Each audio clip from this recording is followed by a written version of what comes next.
So the war still rages today, right now, against the existence of Israel. You know, sometimes it looks like they're going to have peace, and it's never, ever lasts. I mean, there's peace for a time, but there's something big, because it's not about that. There's something spiritual happening. The spiritual thing is that Messiah is preparing to come. And the enemy hates that and rages and has to take, well, if it could take Israel out, if he could take Israel out, he doesn't come. He could take Jerusalem out, he doesn't come. So as there was war over 70 years ago, when the armies of 5 Arab nations came against the newborn nation of Israel to wipe it out. And yet the fact that there is an Israel today goes against the laws of history, the laws of nature, the laws of man. It's a miracle of God, as he promised and said it would happen.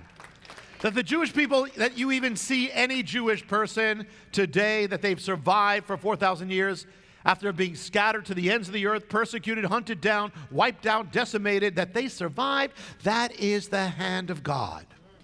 That is the reality of your God, the God of your salvation.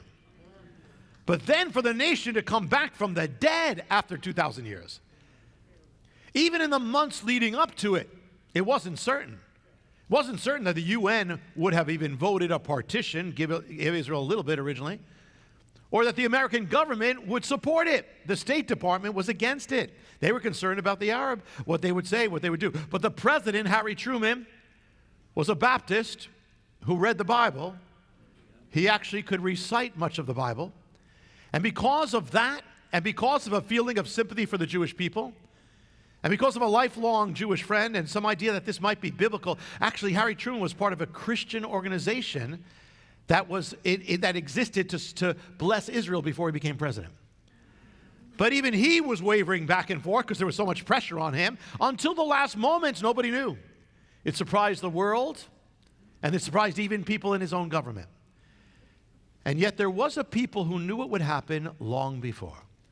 I want to take you back to the century before the 20th century, to the 19th century, to a preacher many of you have heard of, and tell me, raise your hand if you heard of him. His name is Charles Spurgeon.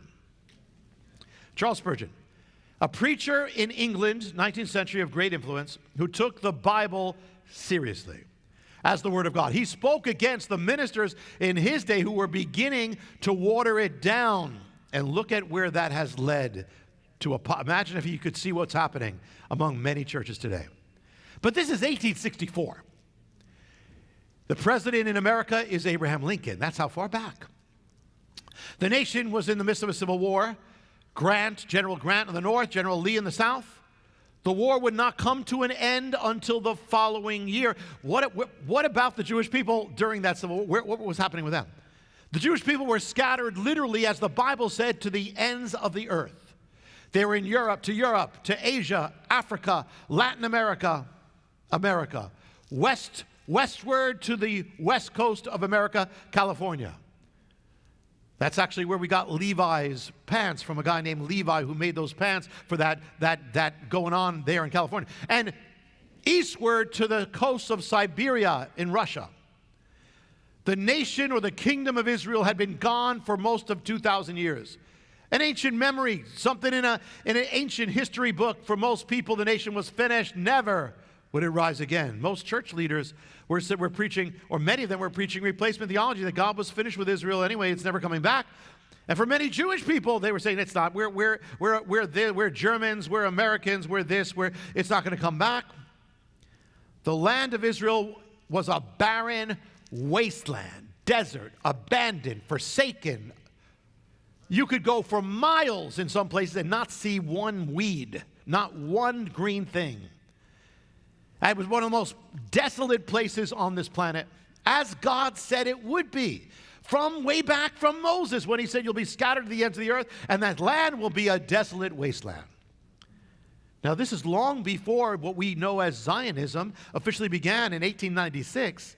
This was even before the first trickling of settlers who came from Europe or Russia to first set foot. They were just a few. They didn't know what they were doing, but this is before all even that. 1864. A year before the end of that, a year before Lincoln's assassination. In June of that year, Charles Spurgeon gives a sermon. Hi, I'm Jonathan Cahn. Thanks for checking out my YouTube channel. I hope you were blessed with the video. Make sure you hit the subscribe button and tap the bell icon so you're notified every time a new video is posted.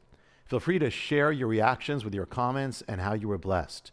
And share this video with your friends. Thanks for watching. See you next time.